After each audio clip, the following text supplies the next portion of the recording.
Olá! É uma alegria ter você aqui, dedicando este momento para a leitura diária da Palavra de Deus. Antes de começarmos, quero fazer um convite especial. Participe do nosso grupo exclusivo no WhatsApp. Lá você terá acesso diariamente aos livros de leitura do dia. Para acompanhar de forma organizada, enquetes interativas para refletirmos juntos sobre as leituras e uma arte especial para você compartilhar nas suas redes sociais e inspirar outras pessoas. O link para entrar no grupo está na descrição deste vídeo. E se você ainda não baixou o Plano de Leitura Bíblica 2025, acesse o nosso site www.emetzoe.com e garanta já o seu. Não esqueça de deixar seu like. Se não for inscrito, se inscreva no canal e ative as notificações para não perder nenhuma leitura diária. Vamos juntos nessa jornada com a Palavra de Deus. Fique agora com a leitura de hoje. Números, capítulos 4, 5, 6 e 7. Números, capítulo 4. Os deveres dos coatitas. O Senhor Deus disse a Moisés: faça a contagem dos levitas descendentes de Coate por grupos de famílias e por famílias. E registre todos os homens de 30 a 50 anos de idade que tiverem capacidade para trabalhar na tenda sagrada. O serviço dos coatitas na tenda é o de cuidar das coisas santíssimas.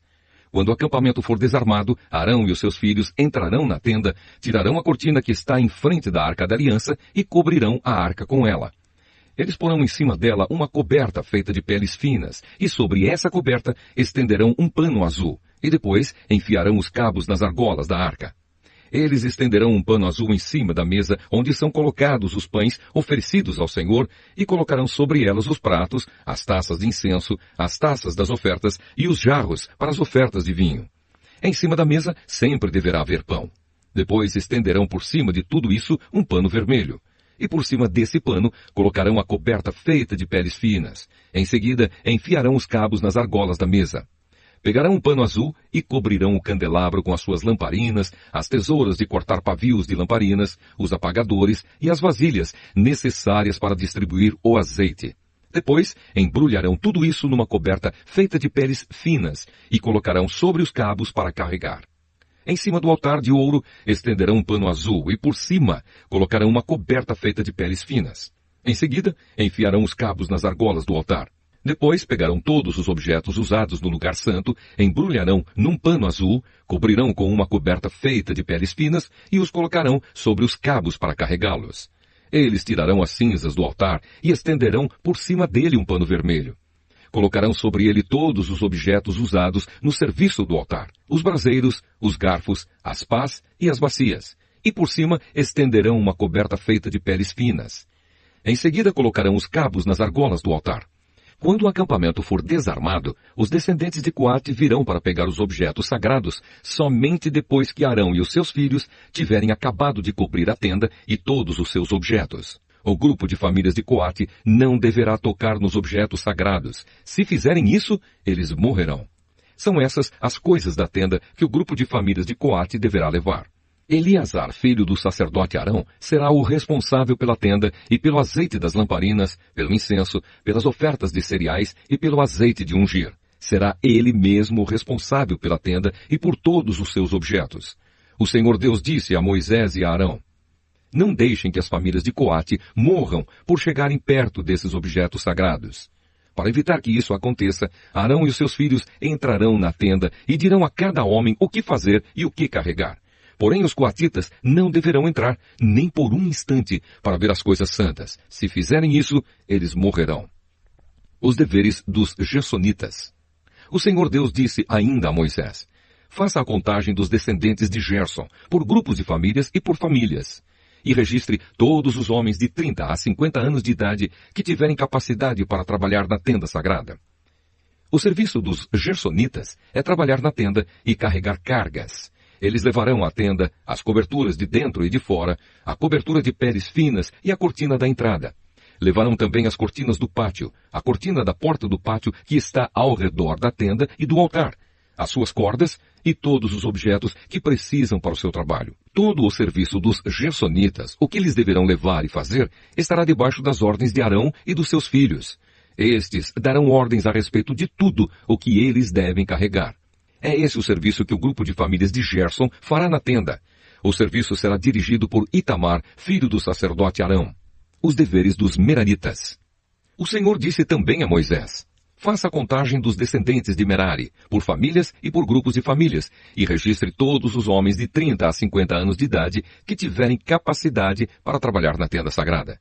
O que terão de levar, de acordo com o serviço deles na tenda, é o seguinte: as tábuas, os cabos, as colunas e as bases da tenda, as colunas do pátio que fica ao redor da tenda, as suas bases, as estacas e as cordas, com todos os seus objetos e com tudo o que pertence ao seu serviço. Entregue a cada homem uma lista das coisas que ele deve levar. É essa a responsabilidade do grupo de famílias de Merari, de acordo com o serviço deles na tenda. Esse serviço será dirigido por Itamar, filho do sacerdote Arão. A contagem dos levitas. Conforme o Senhor havia ordenado, Moisés, Arão e os líderes do povo fizeram a contagem dos 3 grupos de famílias levitas, isto é, de Coate, de Gerson e de Merari. Eles fizeram isso por grupos menores de famílias e por famílias, e registraram todos os homens de 30 a 50 anos de idade que tinham capacidade para trabalhar na tenda sagrada. O número de coatitas foi de 2.750 homens, de gersonitas, 2.630 e de meraritas, 3.200. O total de todos eles foi de 8.580 homens. Os nomes desses homens foram colocados numa lista, como o Senhor havia ordenado a Moisés. E Moisés disse a cada um qual seria a sua tarefa ou qual a carga que devia carregar. A contagem foi feita de acordo com as instruções que o Senhor tinha dado a Moisés. Números capítulo 5. As pessoas impuras. O Senhor Deus disse a Moisés: mande que os israelitas expulsem do acampamento todos os que têm uma doença contagiosa da pele, todos os que têm corrimento no membro e todos os que estão impuros por terem tocado em algum morto. Mande para fora do acampamento os que estão impuros, sejam homens ou mulheres, para que não tornem impuro o lugar onde eu moro. Os israelitas fizeram como o Senhor havia ordenado a Moisés, isto é, expulsaram todas essas pessoas do acampamento. O pagamento por prejuízos. O Senhor Deus disse ainda a Moisés: diga aos israelitas o seguinte: se um homem ou uma mulher prejudicar alguém, essa pessoa estará ofendendo ao Senhor e por isso será culpada. Terá de confessar o pecado, devolver tudo e pagar mais 1/5 para a pessoa que foi prejudicada. Mas se essa pessoa morreu e não existe parente chegado que receba o pagamento, então o culpado deverá pagar ao Senhor e o pagamento será do sacerdote. Além desse pagamento, também será entregue o carneiro que o sacerdote oferecerá em sacrifício para conseguir o perdão do pecado dessa pessoa. Todas as ofertas especiais que os israelitas entregam ao Senhor pertencem ao sacerdote a quem elas forem apresentadas. Cada sacerdote ficará com as ofertas sagradas que lhe forem apresentadas. Como saber se a esposa é fiel ou não? O Senhor Deus disse a Moisés: fale com os israelitas e diga o seguinte: pode acontecer que uma mulher se desvie e seja infiel ao marido e tenha relações sexuais com outro homem, tornando-se assim impura. O marido não sabe disso, pois não houve testemunhas e ela não foi apanhada no ato. Mesmo assim, ele fica desconfiado. Pode acontecer também que o marido fique desconfiado, embora a mulher não tenha cometido o adultério. Em qualquer desses 2 casos, o homem levará a sua mulher ao sacerdote. E levará também a oferta de 1 quilo de farinha de cevada. Mas o sacerdote não porá azeite nem incenso em cima dessa farinha, pois é uma oferta de um marido desconfiado, isto é, uma oferta para descobrir a verdade. O sacerdote levará a mulher para a frente e a colocará diante do altar de Deus, o Senhor. Ele derramará água santa num jarro de barro e pegará um pouco de terra do chão da tenda sagrada e porá na água.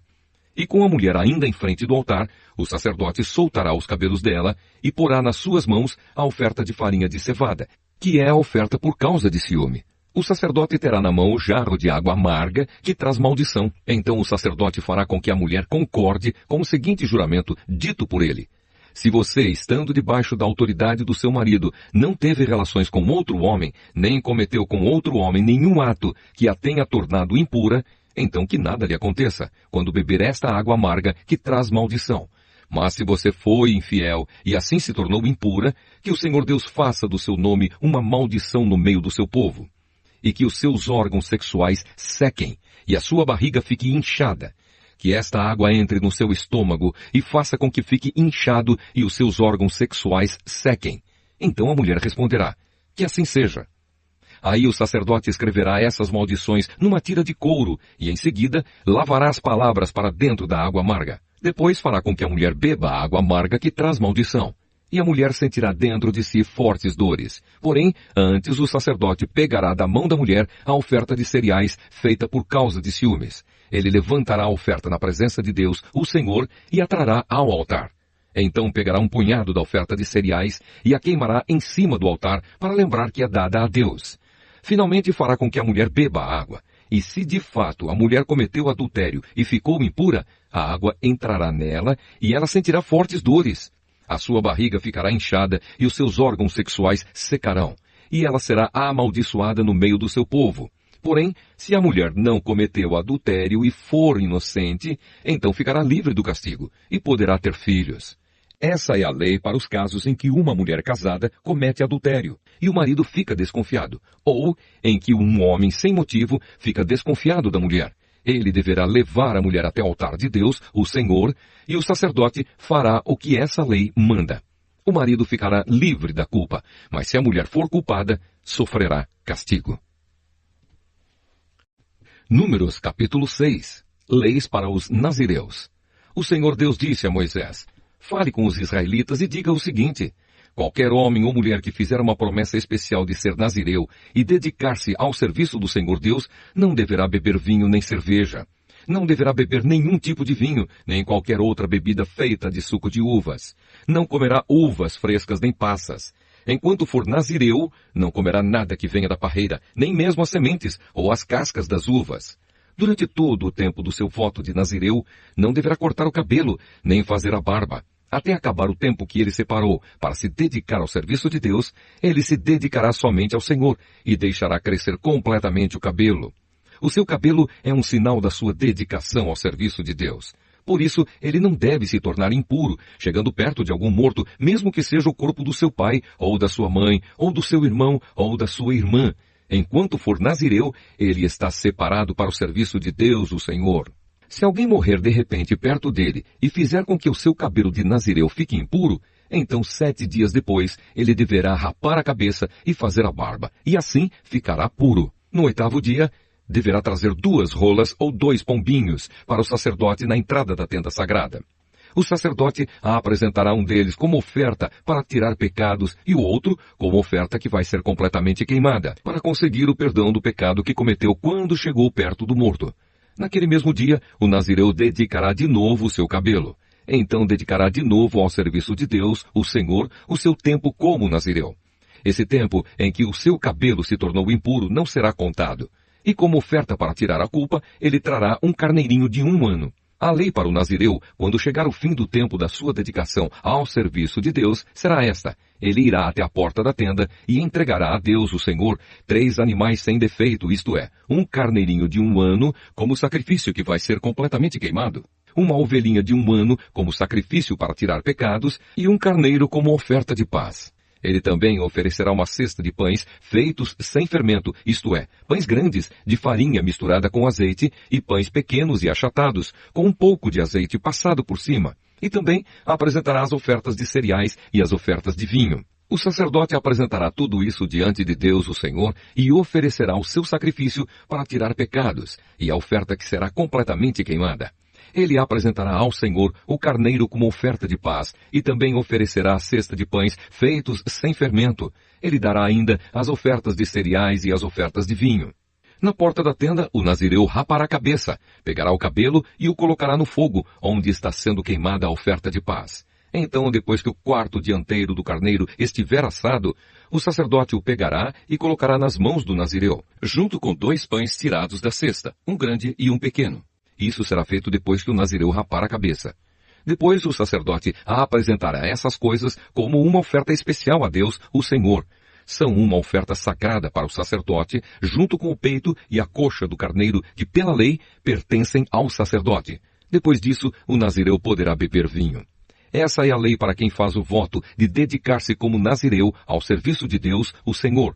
Porém, se um nazireu prometer uma oferta além do que o seu voto de nazireu exige, então deverá cumprir o que prometeu. A bênção do sacerdote. O Senhor Deus disse a Moisés: fale com Arão e com os seus filhos, e diga-lhes que abençoem o povo de Israel do seguinte modo: que o Senhor os abençoe e os guarde, que o Senhor os trate com bondade e misericórdia, que o Senhor olhe para vocês com amor e lhes dê a paz. E Deus disse: assim, Arão e os seus filhos pedirão as minhas bênçãos para o povo de Israel, e eu os abençoarei. Números capítulo 7. As ofertas dos chefes das tribos. No dia em que Moisés acabou de armar a tenda sagrada, ele a ungiu e a dedicou ao serviço de Deus junto com todos os objetos da tenda e do altar. Então os chefes dos grupos de famílias que eram líderes das tribos do povo de Israel, os mesmos homens que estavam cuidando da contagem do povo, trouxeram as suas ofertas a Deus, o Senhor, isto é, 6 carroças cobertas e 12 bois. Cada 2 chefes ofereceram uma carroça, e cada um deles um boi, e puseram tudo na frente da tenda. O Senhor disse a Moisés: receba as carroças e os bois, a fim de serem usados para o serviço da tenda, e dê essas ofertas aos levitas, a cada um de acordo com o serviço que faz. Então Moisés deu aos levitas as carroças e os bois. Aos descendentes de Gerson ele deu 2 carroças e 4 bois, de acordo com o serviço que faziam. Aos descendentes de Merari, também de acordo com o serviço deles, Moisés deu 4 carroças e 8 bois. Esse serviço era dirigido por Itamar, filho do sacerdote Arão. Porém Moisés não deu aos descendentes de Coate nem carroças nem bois, pois os objetos sagrados de que eles cuidavam tinham de ser carregados nos ombros. Os chefes também trouxeram as ofertas para comemorar a dedicação do altar ao serviço de Deus. Quando eles já estavam prontos para apresentar as suas ofertas no altar, o Senhor Deus disse a Moisés: os chefes, cada um no seu próprio dia, deverão apresentar as suas ofertas para a dedicação do altar ao meu serviço. Os 12 chefes apresentaram as suas ofertas na seguinte ordem. No primeiro dia, o chefe da tribo de Judá, Nasson, filho de Aminadab. No segundo dia, o chefe da tribo de Issacar, Netanel, filho de Zuar. No terceiro dia, o chefe da tribo de Zebulon, Eliabe, filho de Elon. No quarto dia, o chefe da tribo de Ruben, Elissur, filho de Sedeur. No quinto dia, o chefe da tribo de Simeão, Selumiel, filho de Zurizadai. No sexto dia, o chefe da tribo de Gade, Eliasaf, filho de Deuel. No sétimo dia, o chefe da tribo de Efraim, Elisama, filho de Amiúde. No oitavo dia, o chefe da tribo de Manassés, Gamaliel, filho de Pedassur. No nono dia, o chefe da tribo de Benjamim, Abidã, filho de Gideone. No dia 10, o chefe da tribo de Dan, Aiezer, filho de Amissadai. No dia 11, o chefe da tribo de Aser, Pagiel, filho de Ocrã. No dia 12, o chefe da tribo de Naphtali, Aira, filho de Enã. As ofertas que cada um trouxe eram iguais. Uma bandeja de prata pesando 1,5 kg, uma bacia de prata pesando 800 gramas. Segundo a tabela oficial, a bandeja e a bacia estavam cheias de farinha de trigo misturada com azeite para oferta de cereais. Um prato de ouro pesando 115 gramas, cheio de incenso. Um touro novo, um carneiro e um carneirinho de 1 ano, para serem completamente queimados. Um bode como oferta para tirar pecados, e como oferta de paz, 2 bois, 5 carneiros, 5 bodes e 5 carneirinhos de 1 ano. O total de todas as ofertas feitas pelos chefes do povo de Israel para a cerimônia da dedicação do altar ao serviço de Deus foi o seguinte: 12 bandejas de prata e 12 bacias de prata, num peso total de 27,5 kg. 12 pratos de ouro pesando 1,380 kg, os pratos estavam cheios de incenso, como ofertas a serem completamente queimadas. 12 touros novos, 12 carneiros e 12 carneirinhos de 1 ano, junto com as ofertas de cereais que acompanham essas ofertas. Como ofertas para tirar pecados, 12 bodes, e como ofertas de paz, 24 bois, 60 carneiros, 60 bodes e 60 carneirinhos de 1 ano. Quando Moisés entrou na tenda sagrada para falar com o Senhor, ouviu a voz de Deus falando com ele de cima da tampa da Arca da Aliança, do meio dos 2 querubins. Era assim que Deus falava com Moisés. Parabéns por concluir a leitura do dia. Cada passo nessa jornada é um avanço significativo no seu crescimento espiritual. Que tal convidar um amigo ou familiar para embarcar com você nesse desafio de ler a Bíblia inteira este ano? Juntos, essa experiência se torna ainda mais especial e transformadora. Não esqueça de deixar seu like. Se não for inscrito, se inscreva no canal e ative as notificações para não perder nenhuma leitura diária. Que Deus abençoe sua vida abundantemente. Nos vemos na próxima leitura.